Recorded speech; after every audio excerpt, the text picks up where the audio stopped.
Hello guys, ভাত রান্না করছি। এই যে ভাত বসিয়ে দিয়েছি।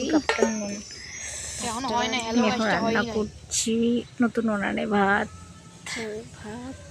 দেখতে পাচ্ছেন বন্ধুরা, আমি এখন রান্না করছি। কি কি রান্না করবো দেখতে থাকো।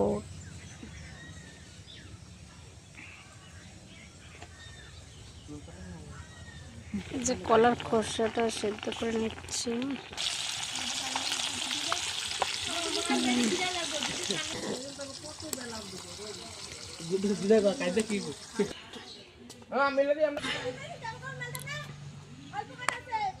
এটা কাঁচকলা বাটা,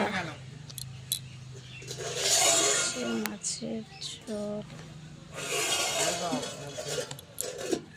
পরে দেয় সব ইস্কান্দার